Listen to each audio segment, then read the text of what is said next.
So I recently went from bronze, a very high end of bronze, to low gold, and I'm still currently climbing. And I just kind of wanted to share some tricks that I use to climb my way out of bronze.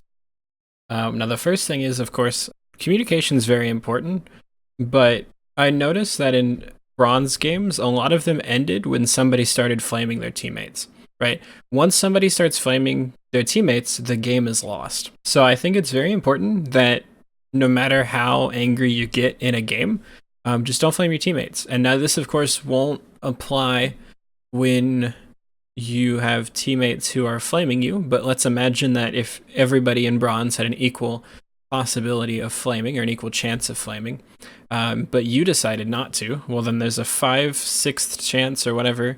5 out of 6 have a possibility of flaming, and then 6 out of 6 in your opponent's team has a possibility of flaming. So if you just don't flame and then don't play when you're tilted, you'll tend to do a lot better. Now, communicating is very important. The trick for me when playing main tank was just to say everything that you're doing when you do it, right? So if you're going in, say you're going in. And if you're not going in, then say, hey, I'm going to hang back for a second and do something else. Maybe if your shield's out, like if Reinhardt has to regen his shield, you just hide in a little corner and just say, hey guys, I don't have shield. Or maybe say as Reinhardt when your shield's half or when your shield goes down. And it's very helpful for your teammates who, even if they might not react properly, it leaves them at least some information, right?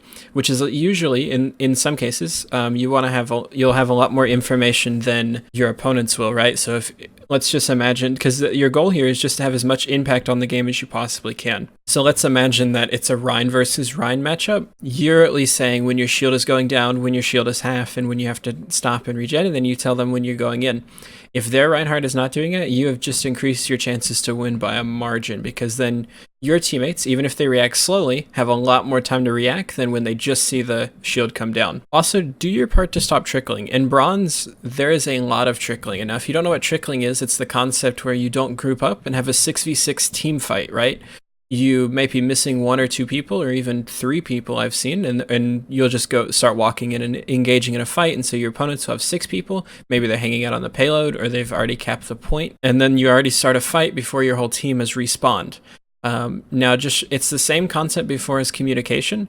If you do your part to stop the trickling, it is less likely that your team will trickle as a whole.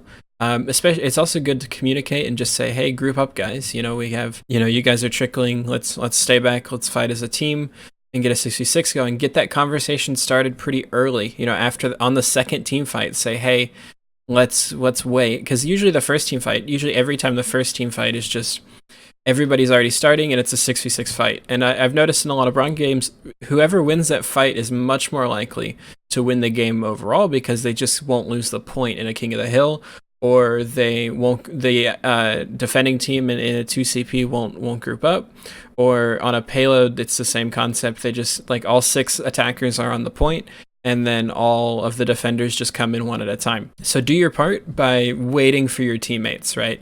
Even if you're going to lose like the first point, to wait for a team fight, wait for a team fight. It's very important that you play this as a team game. There is not a single hero in Overwatch who can 1v6 as with equally skilled opponents. So let's just assume, hypothetically, that you were equally matched with all of your opponents, right? Then you could never 1v6. In fact, it's very difficult to 2v1 in this game. Even like a Genji versus 2 supports, it's very, very difficult to pull that off unless you use team coordination, right? And so that's where your job as a tank comes in. So that's the next thing, is you want to remember to do your job, right?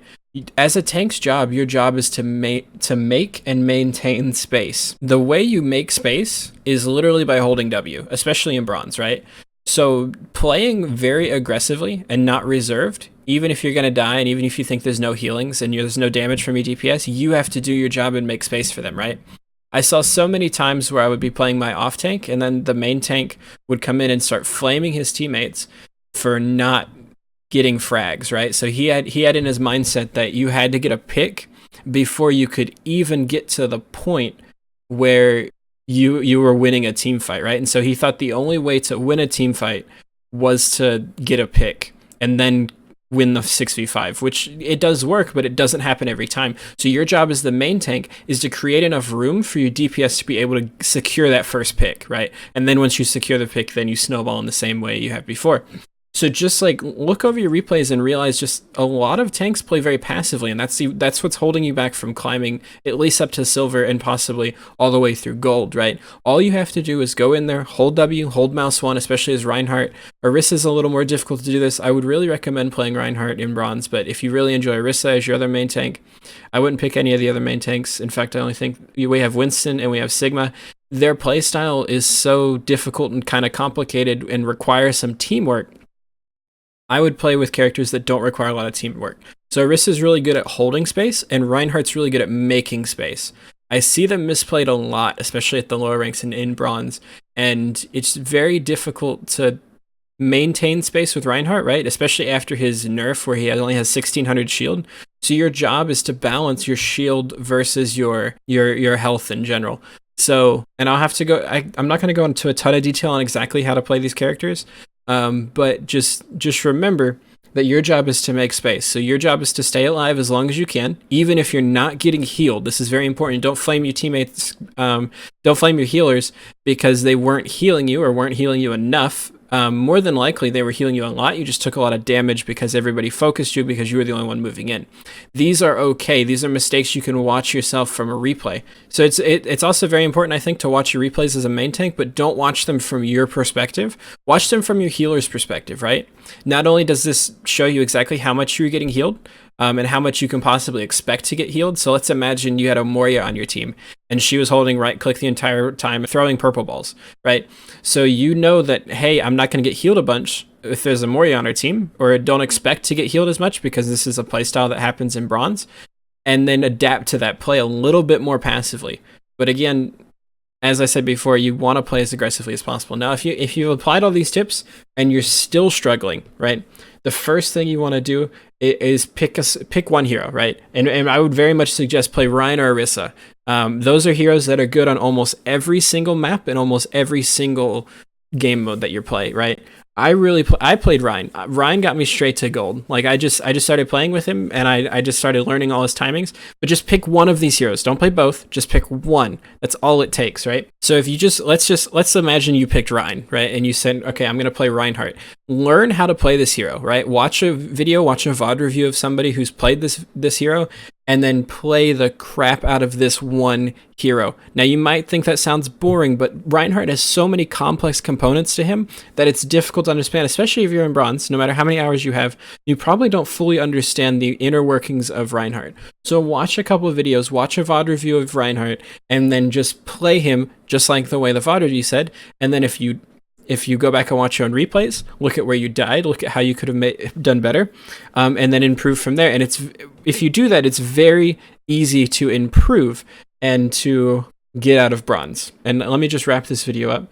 So the first thing you want to do is, of course, stop flaming your teammates if you already are, and instead start communicating.